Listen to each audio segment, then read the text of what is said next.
This is the IELTS listening test. You will hear a number of different recordings and you will have to answer questions on what you hear. There will be time for you to read the instructions and questions, and you will have a chance to check your work. All the recordings will be played once only. The test is in 4 parts. At the end of the test, you will be given 10 minutes to transfer your answers to the answer sheet. Now turn to Part 1.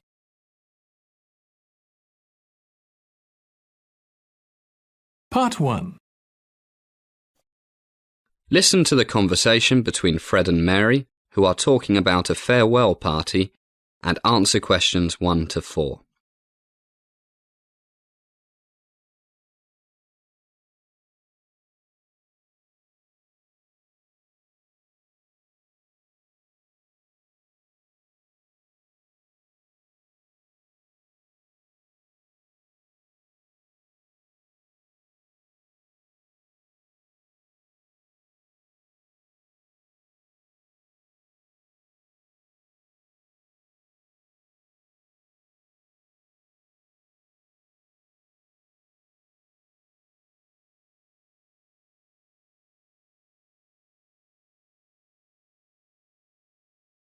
Now we shall begin. You should answer the questions as you listen because you will not hear the recording a second time. Listen carefully and answer questions 1 to 5. Mary, thank God you're here. We've a ton of work to do if we're going to get everything ready for tonight. Whose idea was it to have this going-away party for Christ anyway? It was your idea, Fred. Remember? Hey, I suggested a small get-together for a few close friends. I didn't mean inviting half the university. Well, it's too late now. We have about 3 hours to get everything under control. Have you got that list of things we need to do? Yeah, it's in my room. Hang on, I'll go get it. Hell, I can't find it. What do you mean you can't find it? I can't find it. What do you think I mean? Damn, I remember I left it in the library. Okay, cool down. We'll manage. I can remember what's on it. Let's check the food and drink situation. Did you arrange the beer? Yeah, Jim said he'd bring 10 cases of cold Budweiser, ice and a couple of big bins to keep it cold. Says he'll get here around 5. You know Jim. He'll probably turn up drunk around midnight. No problem. I phoned him a few minutes ago. He's at Jenny's place. She's keeping him away from alcohol until he's delivered everything safe and sound. What about the wine? You said you'd look after it. Oh my God, I completely forgot. What's the time? 3:30. Okay, I'll go to the liquor store and sort it out. Will they deliver? No problem. But you'll have to pay up front. I reckon about 60 people will turn up. Allow for half a bottle per person. That makes 30 bottles, half red, half white. What do you think? That should be enough.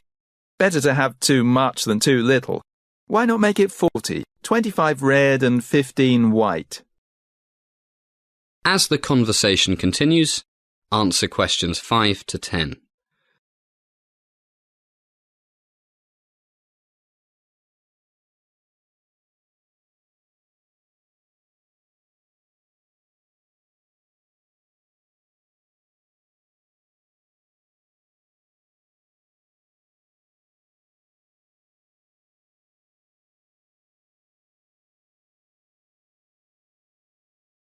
Yeah, I guess most people prefer red.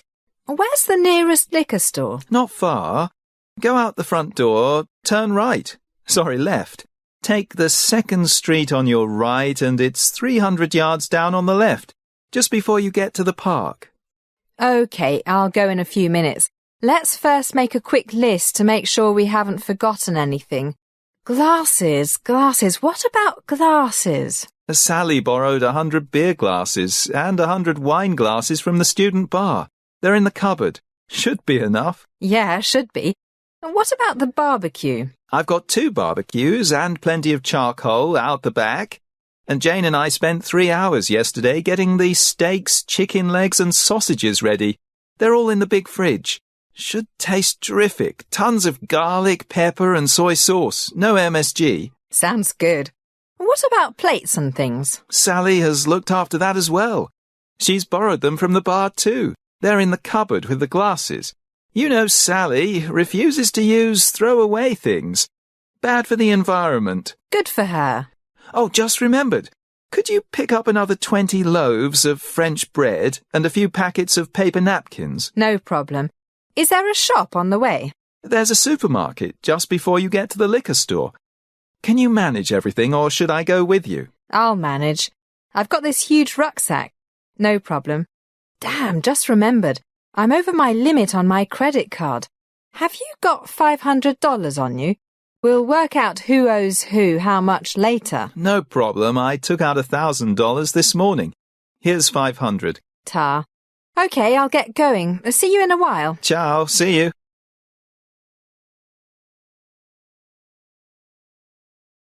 That is the end of part 1.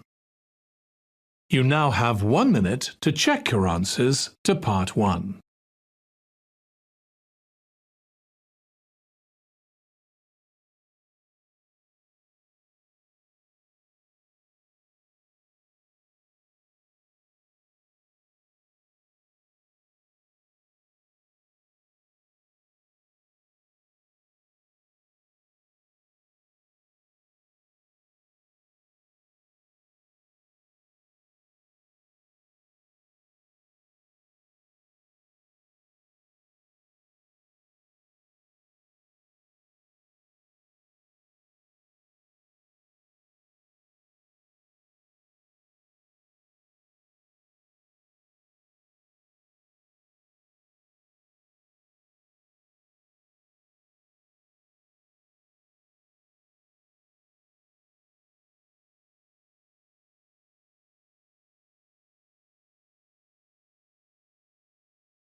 Part 2.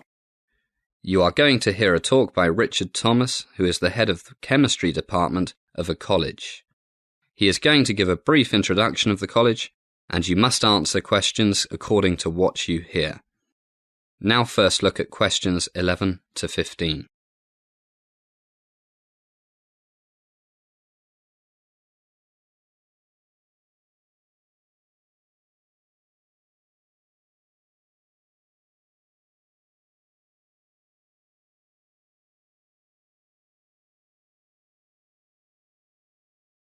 Good morning, everybody, and welcome to Royal Hospital College. What a beautiful September day you've brought with you. My name is Richard Thomas. I'm the head of the chemistry department, and today it's my pleasure to introduce our wonderful college to you. Normally, the dean, Professor John Thomas, yes, we share the same surname, likes to do this, but unfortunately, he has a bad case of flu, so he's doing the sensible thing and staying in bed. He sends his apologies, but you'll be meeting him soon, so no big problem. I'm sure you are all so excited at the thought of studying here that you have read all about the history of our school. But for those who haven't, I'll give you a brief summary as we walk around. The college was originally founded in, anybody know? Yes, 1694 by William and Mary of Orange. Can you remember your high school history? Right. William of Orange was a Dutch prince, married to King James II's eldest daughter, Mary. 1694, poor Queen Mary died of smallpox the same year. Actually, the school was not a school in those days.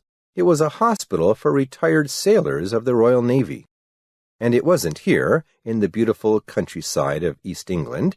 It was located in what is now East London, on the banks of the River Thames. Back in those days, it was also in the countryside, but London grew and grew, and by the end of the 19th century, it was surrounded by houses and smoky factories. So, after the Second World War, a New Zealand millionaire named Sir Gifford Reed kindly gave the school £65 million to move to here. He was an architect, and he designed much of the beautiful school that you see today. It opened in 1933, and if you look to your right, there is a statue of Sir Gifford Reed facing that other large statue of Queen Victoria. As the talk is going on, answer the questions 16 to 20.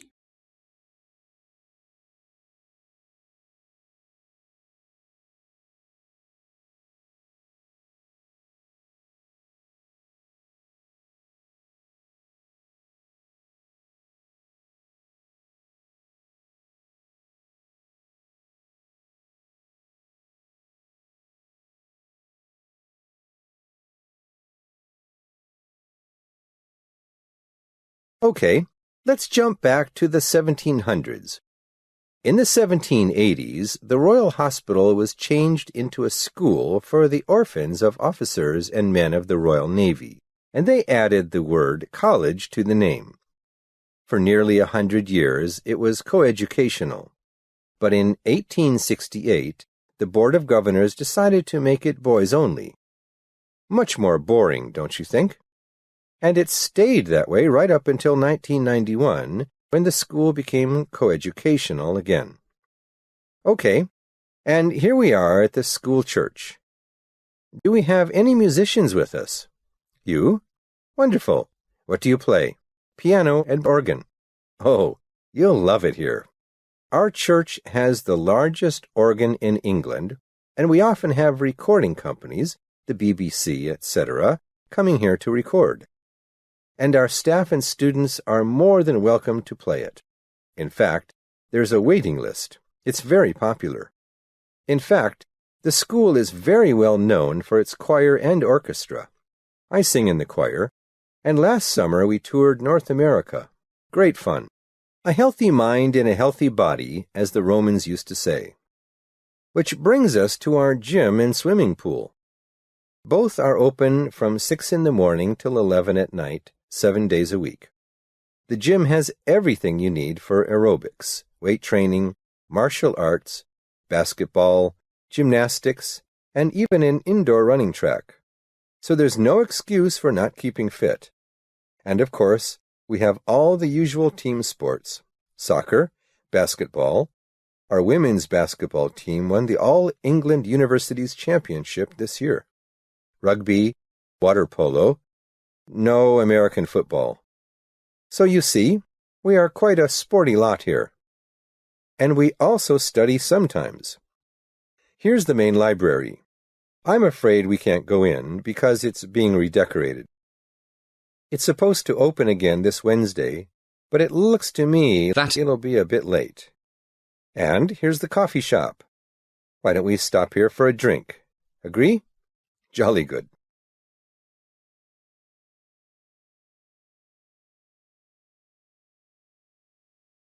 That is the end of Part 2. You now have 30 seconds to check your answers to Part 2.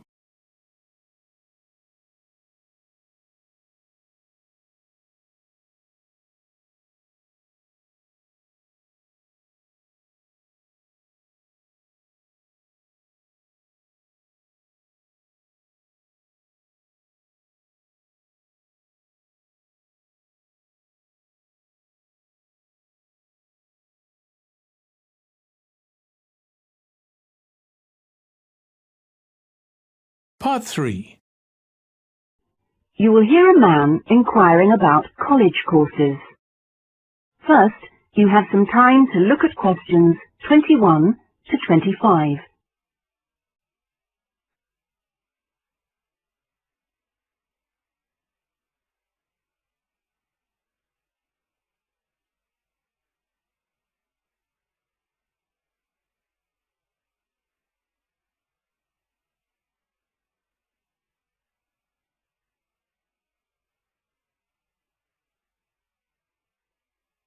Now listen carefully and answer questions 21 to 25. Hi, can I help you? I was told to come here because I'd like to talk to someone about taking a management course. Right, I'm one of the tutors, so I should be able to help you. Oh, good. My name's Brian Ardley. I've decided to enrol on a part-time management course. A friend of mine took one last year and recommended it to me. Right. Is there anything I should do before the course, like reading or anything? We prefer to integrate reading with the course, so we don't give out a reading list in advance.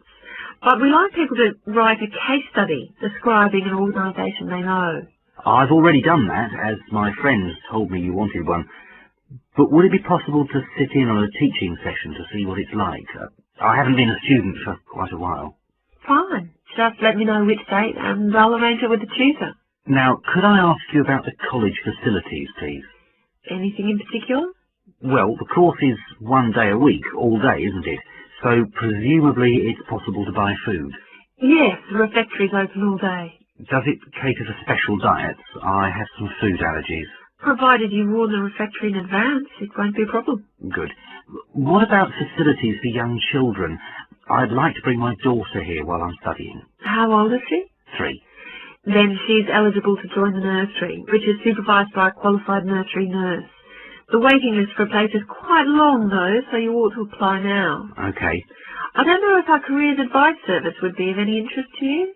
Yes, it might help me decide how to develop my career after the course. The centre has a lot of reference materials and staff qualified to give guidance on a one-to-one basis. I noticed the fitness centre next to the college. Is that for students? It's open to everyone, but students pay an annual fee that's much less than the general public pay. And presumably the college library stocks newspapers and journals as well as books. Yes, and there's also an audio-visual room for viewing and listening to videos, cassettes and so on. Is there also access to computers? Yes. Your tutor will need to arrange with a technical support team for you to get a password, so ask him or her about it when you start the course. Okay. Before you hear the rest of the conversation, you have some time to look at questions 26 to 30.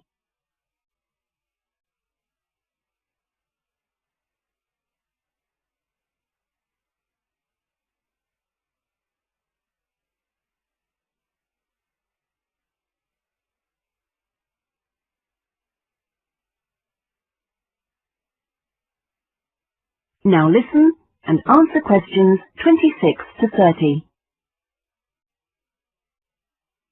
By the way, do you know about our business centre?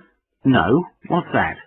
It's a training resource, a collection of materials for people to study on their own or use in their own organisations. Uh-huh. You mean books and videos? Yes, and manuals for self-study, plus a lot of computer-based material so people can work through them at their own speed and repeat anything they aren't sure about. And you can hire laptops to use in your own home or workplace, as well as printers that you can take away. Does it have anything that I could use to improve my study skills? I don't have much idea about report writing, and I'm sure I'll need it on the course. Oh yes, there's plenty of useful material. Just ask one of the staff. Does the centre cover all the main areas of business? Yes. Topics like finance and of course marketing, that's a popular one. Local managers seem to queue up to borrow the videos. So it isn't just for students then? No, it's for members only, but anyone can join. How much does it cost? £100 a year for a company and £50 for an individual, with no discount for students, I'm afraid. Well, that's very helpful. Well, I think that's all. I'd better go home and fill in the enrolment form. Thanks for all your help. You're welcome. Goodbye. Goodbye. That is the end of part 3.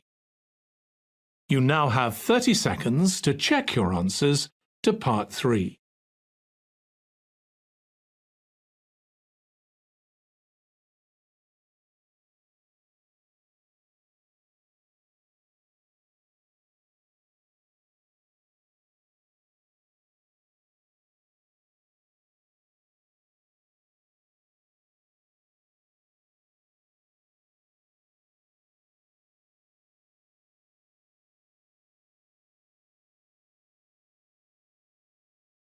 Part 4. You will hear a talk on a social history of the East End of London. First, you have some time to look at questions 31 to 40.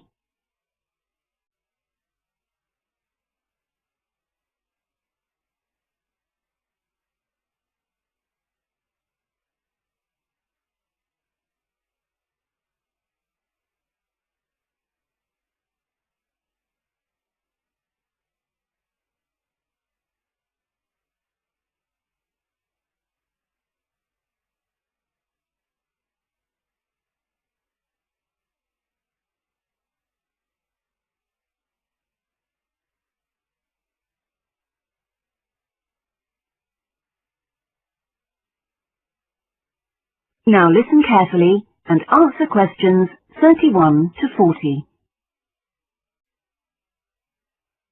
In the last few weeks, we've been looking at various aspects of the social history of London. And this morning, we're continuing with a look at life in the area called the East End. I'll start with a brief history of the district and then focus on life in the first half of the 20th century.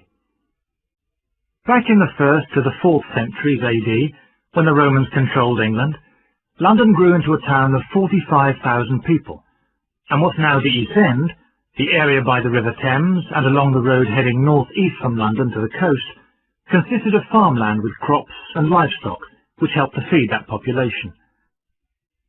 The Romans left in 410, at the beginning of the 5th century, and from then onwards, the country suffered a series of invasions by tribes from present-day Germany and Denmark, the Angles, Saxons and Jutes, many of whom settled in the East End.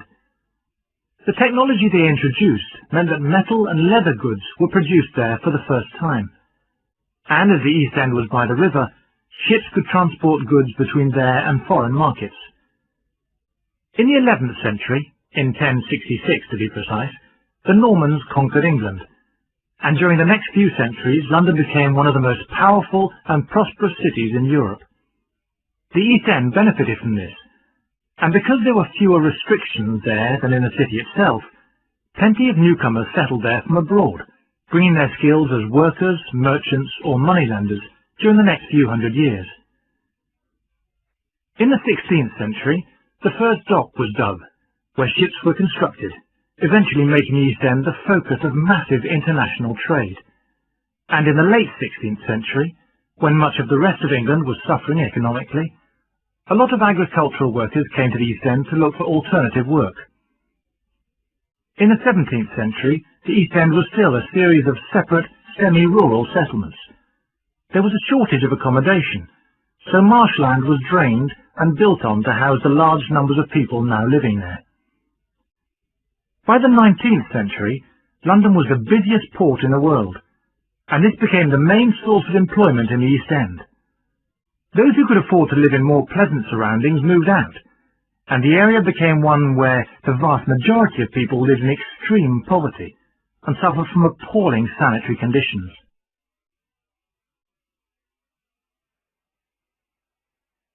That brief outline takes us to the beginning of the 20th century, and now we'll turn to housing.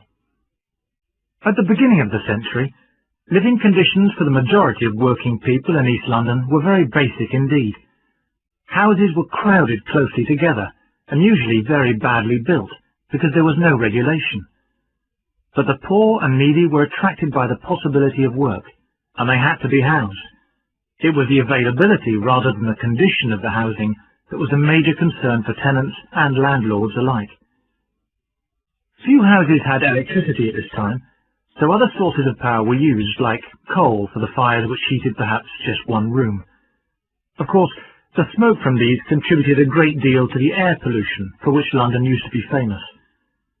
A tiny, damp, unhealthy house like this might well be occupied by 2 full families, possibly including several children, grandparents, aunts and uncles. Now, before I go on to health implications of this way of life, I'll say something about food and nutrition. That is the end of part 4. You now have 1 minute to check your answers to part 4. That is the end of the listening test. In the IELTS test, you would now have 10 minutes to transfer your answers to the answer sheet.